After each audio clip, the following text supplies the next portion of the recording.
Hello friends, आज हम पढ़ेंगे enthalpies for a different types of a reactions. First is standard enthalpy of a combustion. Combustion reaction के लिए जो enthalpy generate होती है उसको हम बोलेंगे कंबक्शन एंथैल्पी, और उसका साइन इस तरीके से होगा डेल्टा सी एच।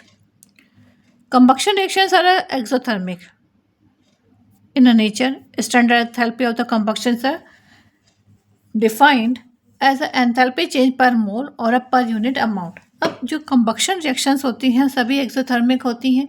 उनमें से क्या होता है, हीट जनरेट होती है, तो हम उसकी जो एनर्जी निकलती है उसको हम कैसे शो करेंगे, पर मोल।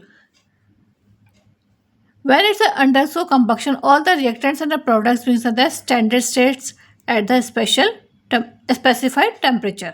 टेम्परेचर इनका क्या होता है, स्पेसिफाइड होता है। कांस्टेंट टेम्परेचर पे रिएक्टेंट्स और प्रोडक्ट्स जो वर्क करते हैं या उनके स्टैंडर्ड स्टेट्स में जो चेंजेस आते हैं उस टाइम जो एंथैल्पी में चेंजेस आते हैं उसको हम बोलते हैं कंबक्शन एंथैल्पी।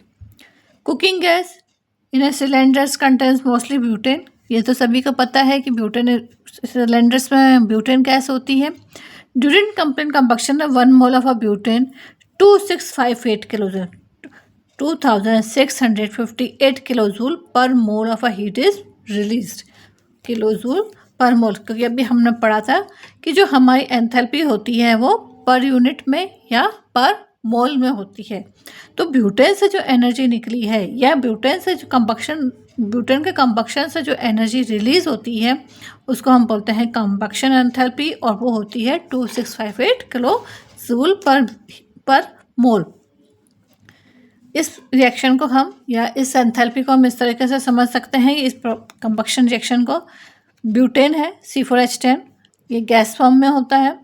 ये ऑक्सीजन एटमॉस्फेरिक प्रेशर या एटमॉस्फेरिक ऑक्सीजन से रिएक्शन करके कार्बन डाइऑक्साइड और वाटर का फॉर्मेशन करते हैं। और क्योंकि ये एक्सोथर्मिक रिएक्शन है तो इसमें जो एंथैल्पी रिलीज होगा उसको हम शो करेंगे माइनस में। 2658.0 किलोजूल एनर्जी हमारी रिलीज होती है। ऐसे ही अगर हम ग्लूकोज का एग्जांपल लें जो हमारी बॉडी में होता है, जो हमारी बॉडी जिससे हमारे बॉडी को एनर्जी मिलती है, जब ये ग्लूकोज बर्न होता है तब कार्बन डाइऑक्साइड और वाटर का ही फॉर्मेशन होता है, और जो एनर्जी रिलीज होती है वो होती है -2802.0 किलोजूल पर मोल। 2802 किलोजूल एनर्जी रिलीज होती है। ये 1 मोल ग्लूकोज का 1 मोल जब बर्न होता है तब हमारी ये एनर्जी रिलीज होती है। Our body also generates energy from food by the same overall process. इसके अलावा भी हम बहुत कुछ खाते हैं, उससे भी हमारी एनर्जी रिलीज होती है। और सारी के सारी जो रिएक्शंस होती हैं वो सब कंबक्शन रिएक्शन होती हैं। इसमें जो प्रोडक्ट प्रोड्यूस होता है, फाइनल प्रोडक्ट्स जो प्रोड्यूस होते हैं वो एक कॉम्प्लेक्स होते हैं, बायोकेमिकल रिएक्शन के थ्रू होते हैं और उनमें एंजाइम इन्वॉल्व होते हैं। लेकिन एक्चुअल जो रिएक्शंस होती हैं वो सब क्या होती हैं, कंबक्शन रिएक्शंस होती हैं। नेक्स्ट है एंथैल्पी ऑफ एटमाइजेशन। एटमाइजेशन यानी एटम्स का फॉर्मेशन, शब्द से ही मालूम पड़ता है atomization, formation of a atom. अब इसके लिए जो हम एंथैल्पी का जो साइन यूज़ है वो डेल्टा ए, एंथैल्पी का साइन तो आ ही रहा है, डेल्टा ए हम इसमें यूज़ करते हैं। अब हमने इसमें एग्जांपल दिया है एटमाइजेशन ऑफ अ डाईहाइड्रोजन, यानी हाइड्रोजन गैस का जब हम डिकम्पोज होता है तो ये 2 एटम्स ऑफ हाइड्रोजन का फॉर्मेशन होता है। Hydrogen atoms are form breaking hydrogen bond in the dihydrogen, the enthalpy changes in this process and knows the enthalpy of atomization. अब इसमें जो हमें एंथैल्पी मिलेगी उसको हम बोलेंगे, या एंथैल्पी में जो चेंजेस आते हैं उस चेंजेस को हम बोलते हैं enthalpy of atomization. It is enthalpy change of breaking of 1 mole of bonds completely to obtain atoms in the gas phase. अब क्योंकि हाइड्रोजन खुद भी गैस है और एटम्स जो बनते हैं वो भी गैस है, तो एक्चुअल रिएक्शन जो होती है, एटमाइजेशन रिएक्शन जो होती है वो मेन किस में होती है, गैस फेज में होती है। In case of a diatomic molecules like hydrogen, the enthalpy for atomization also the bond dissociation enthalpy. हमने यही कहा था क्योंकि अभी डिसोसिएशन होता है 2 पार्ट्स में हाइड्रोजन जो गैस है वो डिसोसिएट होती है एटम्स में, यानी 2 पार्ट्स में बैक होती है, इसीलिए इसको हम बोलते हैं डिसोसिएशन एंथैल्पी, क्योंकि ये हाइड्रोजन मॉलिक्यूल से ये हाइड्रोजन एटम में चेंजेस होता है। तो इसको हम बोलेंगे बॉन्ड डिसोसिएशन एंथैल्पी भी बोल सकते हैं। अब हम एग्जांपल ले रहे हैं मीथेन का। मीथेन जब डिसोसिएट होता है तो वो कार्बन और हाइड्रोजन एटम्स का फॉर्मेशन करता है, और इसमें जो एंथैल्पी होती है वो होती है 1665 किलोजूल पर मोल। हाइड्रोजन में जो एनर्जी हमें मिली थी, एंथैल्पी मिली थी, वो 435 किलोजूल पर मोल थी। अब आप ये देखो कि इसमें हम माइनस का साइन नहीं लगा रहे हैं, क्यों? क्योंकि इसमें एंडोथर्मिक रिएक्शन होती है। किसी भी बॉन्ड को ब्रेक करने के लिए एनर्जी दी जाती है, ना कि उसमें से एनर्जी रिलीज होती है। तो क्योंकि ये हम एनर्जी को यूज़ कर रहे हैं, इसीलिए ये रिएक्शंस होती हैं एंडोथर्मिक रिएक्शन, यानी एंथैल्पी ऑफ एटोमाइजेशन हमको एंडोथर्मिक रिएक्शन से मिलती है। या ये कहें कि डिसोसिएशन, किसी भी बॉन्ड का अगर डिसोसिएशन हो रहा है और डिसोसिएशन एंथैल्पी क्या होगी? एंडोथर्मिक एनर्जी होगी। The products are only atoms of a carbon hydrogen and gaseous phase, और इसमें जो फेज होता है वो हमेशा गैसियस फेज में ही रिएक्शन होती है। अब ऐसे ही हमें एग्जांपल और ले रहे हैं सोडियम का। सोडियम यहाँ पे सॉलिड फेज में है, पर जब ये इसमें डिसोसिएशन होता है या तो इसमें ये गैसेस फेज में आ जाता है, और जो एंथैल्पी रिलीज होती है, एंथैल्पी ये जो कंज्यूम करता है होता है 108 यानी 108.4 kilojoule per mole. In this case the enthalpy of atomization same as the enthalpy of a sublimation. अब यहाँ पर सोडियम लिक्विड में चेंज ना होकर डायरेक्ट गैस में चेंज हो रहा है, तो यहाँ पे जो एंथैल्पी होती है वो एंथैल्पी होती है एंथैल्पी ऑफ अ सब्लिमेशन, यानी डिसोसिएशन एनर्जी। और जब मीथेन से कार्बन और हाइड्रोजन के एटम्स का फॉर्मेशन हुआ, तब तो डिसोसिएशन एंथैल्पी का फॉर्मेशन हुआ। डिसोसिएशन एंथैल्पी बनी, मतलब एंथैल्पी में जो चेंजेस आए उसको हमने बोला डिसोसिएशन एंथैल्पी। लेकिन इन case of a sodium because in a form of a solid and form sodium gas, तो इसमें जो एनर्जी एंथैल्पी यूज़ में आई है, एंथैल्पी को हमने कंज्यूम किया है, उस एंथैल्पी को हमने बोला एंथैल्पी ऑफ सब्लिमेशन। अब क्योंकि इसमें डिसोसिएशन होता है तो ये सारी रिएक्शंस हमारी हो गई endothermic reaction. Bond enthalpy, next है bond enthalpy. Chemical reaction involve the breaking and making of a chemical bonds. Obviously chemical reactions हो रही हैं तो या तो ब्रेक होंगे, बॉन्ड्स हमारे ब्रेक होंगे, और फिर नए बॉन्ड्स का फॉर्मेशन होगा और नए प्रोडक्ट्स का फॉर्मेशन होगा। Energy is required to break a bond and energy is released when a bond is formed. ऐसा ही है, अभी हमने सेम चीज़ पढ़ी थी स्टैंडर्ड रिएक्शन में और एटोमाइजेशन में, कि स्टैंडर्ड रिएक्शन में तो हम कह रहे थे कि हमारी एनर्जी रिलीज हो रही है। जैसे यहाँ पर ब्यूटेन का ऑक्सीजन से कॉम्बिनेशन हुआ तो कार्बन डाइऑक्साइड और वाटर का फॉर्मेशन हुआ, बिकॉज क्योंकि यहाँ पे एनर्जी रिलीज हुई है तो इसको हमने एक्सोथर्मिक रिएक्शन बोला। लेकिन इन केस ऑफ एटोमाइजेशन तो गैस से मॉलिक्यूल से एटम्स का फॉर्मेशन हो रहा है, तो यहाँ पे ब्रेक हो रहे हैं, तो यहाँ पे ब्रेक होने के लिए एनर्जी कंज्यूम की जा रही है, तो यहाँ पे एंडोथर्मिक रिएक्शन है। अब बॉन्ड एंथैल्पी बॉन्ड पढ़ रहे हैं तो ऑब्वियसली इसमें हम यही पढ़ेंगे कि किस तरीके से पुराने बॉन्ड्स टूटते हैं और नए बॉन्ड्स का फॉर्मेशन होता है, यानी रिएक्टेंट से प्रोडक्ट में रिएक्टेंट्स रिएक्ट करके जब प्रोडक्ट का फॉर्मेशन करते हैं तो ऑब्वियसली नए बॉन्ड बनेंगे, पुराने बॉन्ड टूटेंगे और नए बॉन्ड का फॉर्मेशन होगा।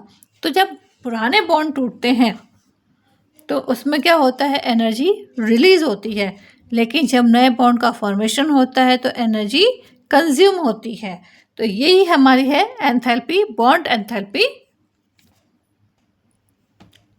When chemical bonds break or make all times enthalpy take changes, then two different terms are used in a thermodynamics। अब हम दो टाइप के bond dissociation enthalpy and mean bond enthalpy. किस तरीके से बॉन्ड एंथैल्पी यानी bond dissociation enthalpy, किस तरीके से बॉन्ड का डिसोसिएशन होता है, ब्रेक होते हैं और एंथैल्पी में चेंजेस आते हैं। मीन बॉन्ड एंथैल्पी, जब नए बॉन्ड का फॉर्मेशन होता है या पुराने बॉन्ड बन रहे हैं तो इन दोनों के बीच में जो मीन निकलता है उसको हम बोलते हैं mean bond enthalpy. If we discuss this terms with reference diatomic and polyatomic molecules, अब ये भी हम इसमें डायटोमिक और पॉलीएटॉमिक, डायटोमिक जिसमें 2 एटम्स प्रेजेंट हो, पॉलीएटॉमिक जिसमें मोर देन 2 एटम्स प्रेजेंट हो। तो सबसे पहले हम पढ़ेंगे diatomic molecules. The bond in a 1 mole of a dihydrogen gas are broken. Hydrogen gas है, वो 2 एटम्स का फॉर्मेशन कर रहा है और 435 किलोजूल पर मोल एनर्जी रिलीज हो रही है, कंज्यूम हो रही है, सॉरी, क्योंकि हाइड्रोजन गैस से हाइड्रोजन एटम का फॉर्मेशन हो रहा है, यानी बॉन्ड डिसोसिएट हो रहे हैं। तो बॉन्ड डिसोसिएट होते हैं तो एनर्जी कंज्यूम करते हैं। The enthalpy change involve in this process with the bond dissociation enthalpy of a hydrogen hydrogen bond. तो एक्चुअल में बॉन्ड एंथैल्पी है क्या, डिसोसिएशन एंथैल्पी है क्या? The bond dissociation enthalpy is a change in enthalpy when 1 mole of a covalent bond of a gaseous covalent compound is broken to form products in the gas phase। जब 1 mole of the covalent bond of a gaseous covalent compound, समझिए आप, enthalpy में changes हो रहे हैं जब 1 mole of a covalent bond of a gaseous covalent compound is broken। जब 1 mole of a covalent compound is broken in a gaseous form to form product in a gas phase, then when an enthalpy such changes is known as a dissociation enthalpy। For example chlorine है, chlorine gas में dissociation हुआ, 2 atoms of a chlorine gas के बने, जब enthalpy इसमें consume हुई वो है 242 किलोजूल पर मोल। और जैसे ऑक्सीजन गैस है, इसमें 2 एटम्स का फॉर्मेशन हो रहा है तो इसकी एंथैल्पी है 428 किलोजूल पर मोल। तो 1 mole of a covalent bond is breaking into gaseous stage and forms products in a gaseous state is known as a bond dissociation enthalpy। ये तो था डायटोमिक के लिए। अब पॉलीएटॉमिक जैसे मीथेन है, मीथेन से हमें बन मिलेगा जब ये डिसोसिएट होता है तो कार्बन और 4 एटम्स ऑफ अ हाइड्रोजन का फॉर्मेशन होता है और जो एंथैल्पी कंज्यूम हुई है वो है 1665 किलोजूल पर मोल। यानी मीथेन के जो 4 बॉन्ड्स होते हैं, मीथेन में 4 बॉन्ड्स होते हैं, ऐसे करके 4 बॉन्ड्स होते हैं, ठीक है। अब ये जब 4 बॉन्ड्स जब ब्रेक होते हैं तो इसमें पर बॉन्ड एनर्जी भी क्या हो जाती है, डिफरेंट हो जाती है। ऐसा नहीं है कि सेम एनर्जी ही कंज्यूम हो रही है, फर्स्ट में भी उतनी हो रही है, सेकंड में भी उतनी है और थर्ड, ऐसा नहीं है। सबसे पहले CH4 से फॉर्मेशन होगा CH3 का, एक एटम तो ये बना हमारे पास, प्लस हाइड्रोजन, तो हमारे पास जो एनर्जी रिलीज हुई, एनर्जी कंज्यूम हुई वो है 427 किलोजूल पर मोल। फिर CH3 से बना CH2 और एक हाइड्रोजन एटम, इसमें 439 किलोजूल एनर्जी कंज्यूम हुई। फिर CH2 से CH बना और प्लस हाइड्रोजन, तो ये सब क्या ब्रेक हो रहे हैं और इसमें 452 किलोजूल पर मोल एनर्जी रिलीज, एनर्जी टेकन हुई, मतलब वापस इसने ली। ऐसे ही CH है, CH जब ब्रेक हुआ कार्बन और हाइड्रोजन में तब 347 किलोजूल एनर्जी पर मोल एनर्जी कंज्यूम हुई। तो हर स्टेज पे, ईच स्टेप पे एनर्जी कंजप्शन डिफरेंट है। और हैस लॉ भी यही हमने पढ़ा था कि हैस लॉ में भी यही था कि इन ईच स्टेप कंजप्शन और relaxation of energy is different and that is us. और जब हम उसमें क्या करते हैं, सम करते हैं, and last stage we can sum the all energies. तो एक तरीके से यहाँ पे हम हैस लॉ को भी कंफर्म करते हैं। अब ये तो था पॉलीएटॉमिक मॉलिक्यूल के लिए first step, bond dissociation enthalpy. Diatomic का भी पढ़ लिया हमने, पॉलीएटॉमिक का भी पढ़ लिया। अब हम पढ़ेंगे मीन्स बॉन्ड एंथैल्पी। हमने 2 एंथैल्पी के बारे में हमें पढ़ना है जो अभी हमने डिस्कस की ही थी। First is bond dissociation enthalpy and second is the mean bond enthalpy. Bond dissociation enthalpy में हमने डायटोमिक के बारे में पढ़ा कि किस तरीके से डायटोमिक गैसेस रिलीज होती हैं एटम्स में, ऐसे ही उनमें ब्रेक कैसे होता है। ऐसे ही हमने पॉलीएटॉमिक में मीथेन के बारे में पढ़ा कि ईच स्टेप पे एनर्जी कंजप्शन डिफरेंट होती है। अब हम पढ़ेंगे mean bond enthalpy. Mean bond enthalpy इसी से ही रिलेटेड है। जब मीथेन ब्रेकअप होते हैं इसके बॉन्ड, तो कार्बन और हाइड्रोजन का फॉर्मेशन होता है। जो एंथैल्पी कंज्यूम होती है वो होती है 1665 किलोजूल पर मोल। तो mean bond enthalpy carbon hydrogen की क्या हो गई 1/4, क्योंकि कार्बन है इसमें एक कार्बन पर 4 हाइड्रोजन अटैच्ड है। तो एक हमें तो सिर्फ एक की निकालनी है, या ये कहो कि हमें मीन निकालना है, एक की नहीं निकालनी, हमें मीन निकालना है। तो मीन निकालने के लिए हम इसको जो हमारे पास एंथैल्पी है, टोटल एंथैल्पी है, उसको 4 से डिवाइड कर देंगे और हमारे पास मीन आ जाएगा 416 किलोजूल पर मोल। तो mean carbon hydrogen bond enthalpy is a methane is a 416 kilojoule per mole, but that mean carbon hydrogen enthalpy से different slightly from compound to compound. अब ये तो सिर्फ मीथेन के लिए था, ऐसे नहीं है कि सब कार्बन हाइड्रोजन बॉन्ड सभी मॉलिक्यूल्स में ये सभी कंपाउंड्स में सेम हो, नहीं। हर मॉलिक्यूल का, हर कंपाउंड की कार्बन हाइड्रोजन एंथैल्पी डिफरेंट होगी। जैसे हमने एग्जांपल लिया CH3 CH2 CH, तो इसकी अलग होगी, CH3 NO की अलग होगी, सबकी डिफरेंट होती हैं। The reaction enthalpies are a very important quantities of these arise from a chains that are accompanying the breaking and the old bonds and the formation of a new bonds। तो actual में क्या है, bond dissociation energy, first bond compaction energy या enthalpy, फिर second dissociation enthalpy, और फिर हम ये जो थर्ड पढ़े हैं बॉन्ड एंथैल्पी, ये सब आपस में क्या होती हैं, को रिलेट होती हैं। क्योंकि जब भी कोई बॉन्ड ब्रेक होगा तो उसमें होगी बॉन्ड डिसोसिएशन एंथैल्पी, वो कंबाइंड होगा तो बॉन्ड कॉम्बिनेशन एंथैल्पी। तो ये आपस में क्या होते हैं, एक दूसरे से कनेक्ट है। The standard enthalpy of a reaction of a delta RH is related to the bond enthalpies of the reaction in a product is a gas phase. ठीक है, तो हमारे पास जो एक्चुअल में बॉन्ड रिएक्शन एंथैल्पी होती है वही हमारी क्या होती है, बॉन्ड एंथैल्पी होती है। अब हम इसको कैसे बता सकते हैं, बॉन्ड एंथैल्पी रिएक्टेंट्स की प्लस कर लो, माइनस कर लो बॉन्ड एंथैल्पी प्रोडक्ट्स। तो इस तरीके से हमें पता चल जाएगा कि हमारी रिएक्शन एक्सोथर्मिक है या एंडोथर्मिक है। This reactions are more useful when the delta FH is not available. The net enthalpy changes of reaction is the amount of energy required to break all the bonds in the reactant molecules minus the amount of energy required to break all the bonds in the product molecules। तो actual में क्या है, bond enthalpy या bond reaction enthalpy हमारे पास क्या है, bond reaction enthalpy है bond enthalpy in a reactants and bond enthalpy in a products. Bond enthalpy में से माइनस करेंगे बॉन्ड एंथैल्पीज को प्रोडक्ट्स की, तो हमारे पास एंथैल्पी ऑफ अ रिएक्शन आ जाएगी।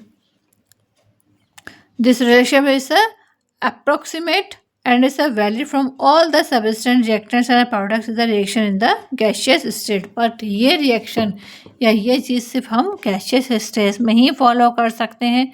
गैसियस स्टेज की हम रिएक्टेंट और प्रोडक्ट्स की एंथैल्पी में जो चेंजेस आ रहे हैं उसको कैलकुलेट करके बॉन्ड एंथैल्पी या केमिकल रिएक्शन एंथैल्पी का कैलकुलेशन कर लेते हैं। नेक्स्ट है लैटिस एंथैल्पी। अब लैटिस एंथैल्पी के बारे में हम नेक्स्ट वीडियो में पढ़ेंगे। आज के वीडियो में हम इतना ही पढ़ेंगे। Thank you.